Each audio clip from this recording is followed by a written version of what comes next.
Hello everyone, this is your TLE teacher, Mrs. Evilia W. Insik. I welcome you all to the kitchen. While you are watching this video, maybe you are already through answering your TLE7 Module 2. In connection with Module 2, Kitchen Tools and Paraphernalias, let me demonstrate to you how is the actual use of some kitchen tools by cooking one of the Filipinos' best dishes, the pinakbet. And I want you to watch properly since during your actual performance, you will be rated according to this criteria. Since your Module 2 is all about kitchen tools and paraphernalias, 30% with that will be the proper use and care of your kitchen tools and paraphernalias. Arrangement of the ingredients or the mise en place and clean as you go is 15%.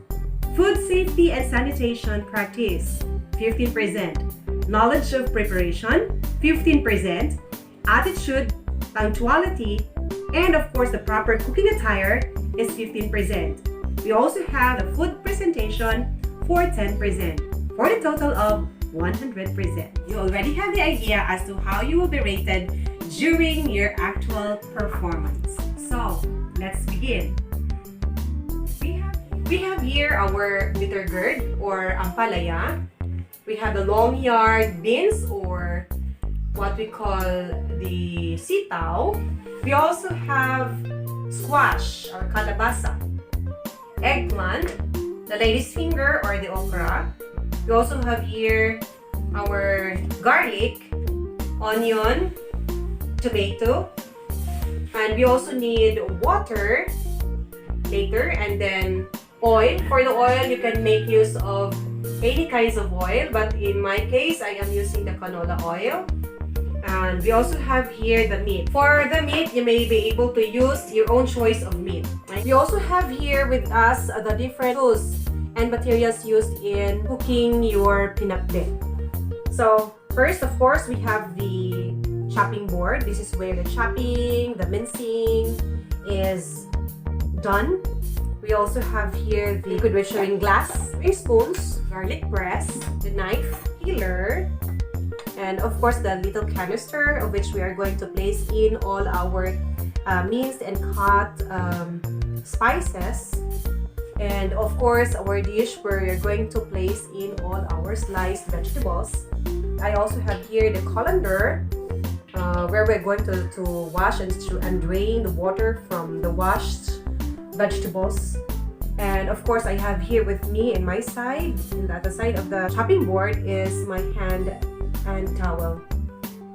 We have here our wok, or if you have with you at home your frying pan or skillet, you may use it. And by the way, I was able to forget to present to you of course our wooden ladle. This is very helpful, especially in mixing the pinakbet later. And of course our stove. This time, let's do the preparation properly. Now, let's start our cooking presentation. Let's guess our ingredients. One medium bitter gourd, eggplant, half of the bunch of this long yard bean, piece of, let's cut this one, is 5 to 7 pieces of lady's finger, which is our okra. And of course, let's include this tomato for us to wash. So, let's wash this. Okay, wash properly your vegetable so that after you have sliced this, you will not wash it again.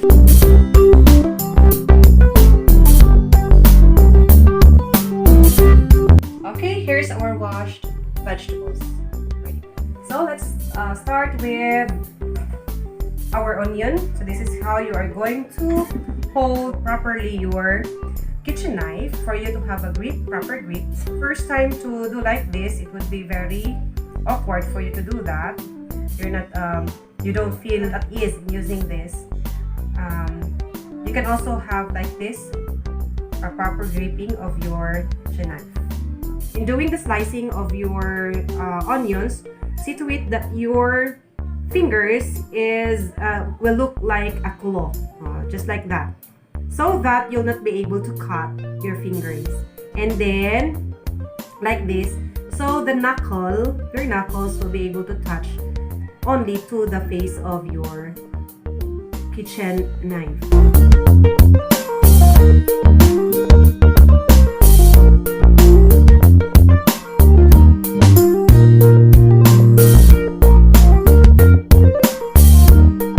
You'll have to chop the onion. So this is how you're going to do the cutting of the onion. It's like a wave, so it's not like that. So for the chopping,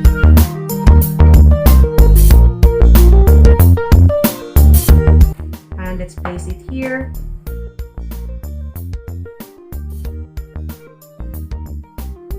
Next will be our garlic, and this garlic will be minced. That's gonna use our garlic press.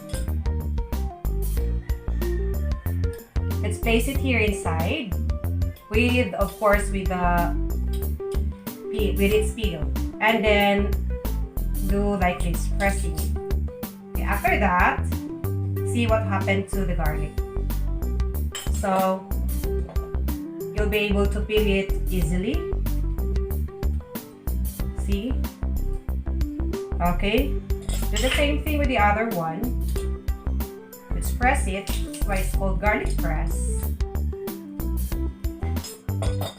And then, so that's gonna peel it. Then since the garlic is to be minced, so this is how you're going to mince your garlic. Do the same thing as you did your fingers, your hands. Do the same thing as you did with your onion. So when we say mince, it is much smaller than that of chop.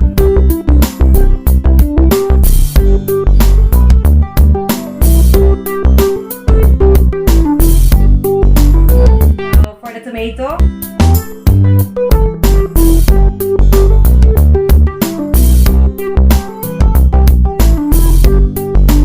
prepared chop. While you are doing the food preparation, for all the mess, make sure to clean it. Clean as we go, I go. Okay, let's start slicing with our eggplant. So for the eggplant, we are going to trim the end of the eggplant. Just roll this.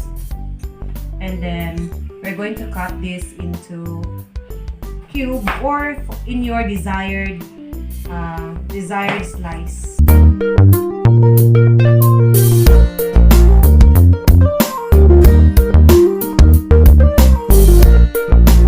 For the bitter gourd,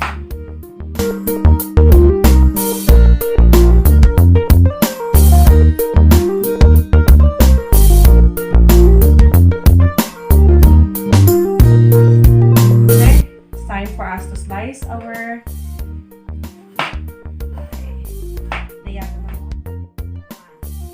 So for your squash, we're going to peel this because not everyone loves to eat the skin of the squash, though the skin of the squash has plenty of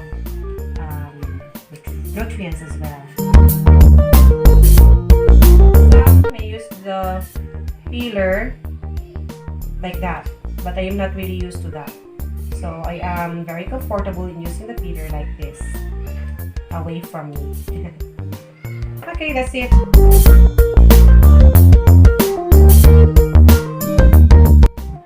Slice our squash. Okay,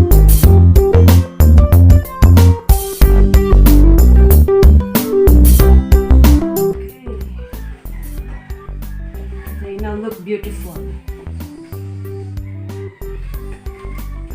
So after that, we'll do the slicing of our long yard bean, more or less 3 inches or in your desired length. Okay.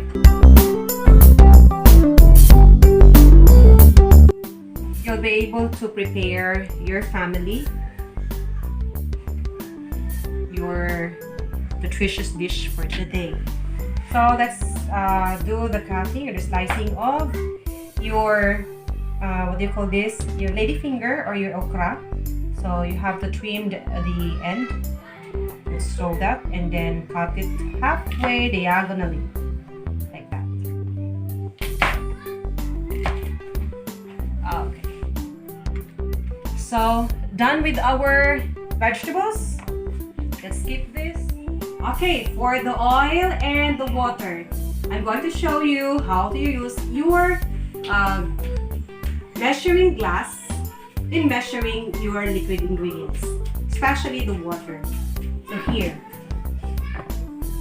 make sure to lay your measuring glass on a flat surface and then pour in water, but make sure to lean on and eye level. It must be eye level.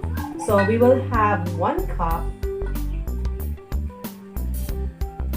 Okay, 1 cup of water. We need 1 cup of water.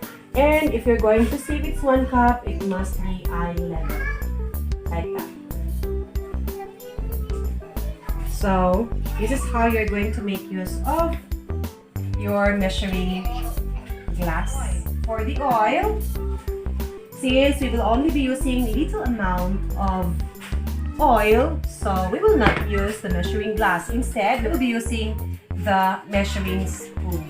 So we'll be using 1 tablespoon of oil. So for 1 tablespoon of oil, this is how you're going to handle your tablespoon. You pour your oil here, and when the oil comes to the level of the tip of the tablespoon, that shows 1 tablespoon of your cooking oil. So let's place it here in our canister slowly, because we need that later to saute our ingredients.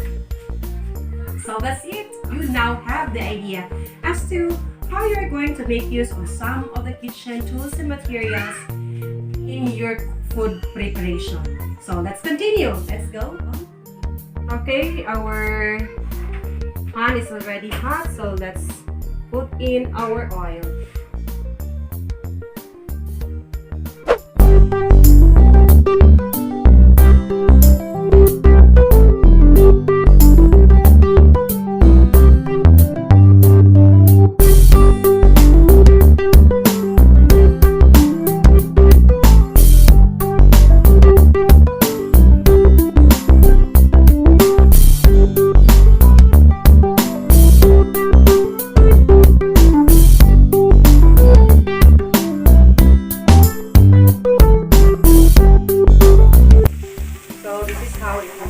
All you have to do is to stir it.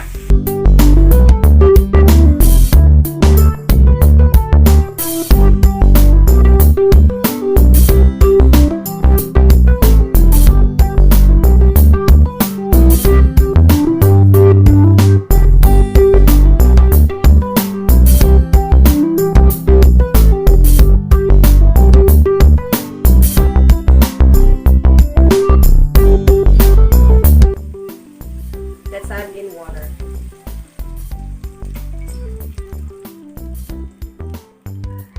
And cover. Let's simmer it for a while. Okay, I think it's done already. So this is how it looks when your meat simmers together, of course, with the rest of the other ingredients, which we put in first. It's time for us to add in our vegetables.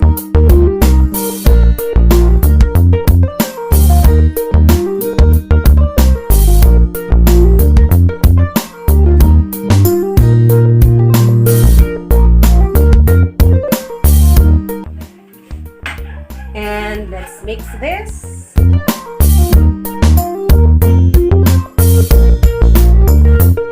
Let's cover it again until the vegetable is done. So while doing that, we will do the clean as you go always. Take note of the clean as you go always. So let's see whether our pinakbit is already done. Smells good. Let's try some. We'll be able to know if it's already done because the our squash is already tender. Wow. It's yummy, smells yummy. So as well with our okra or ladyfinger. Okay, so I'm ready. So let's taste first whether it's already, it tastes good. Yummy, I assured you that. So let's take it off and ready to serve. Surely your family gonna love this.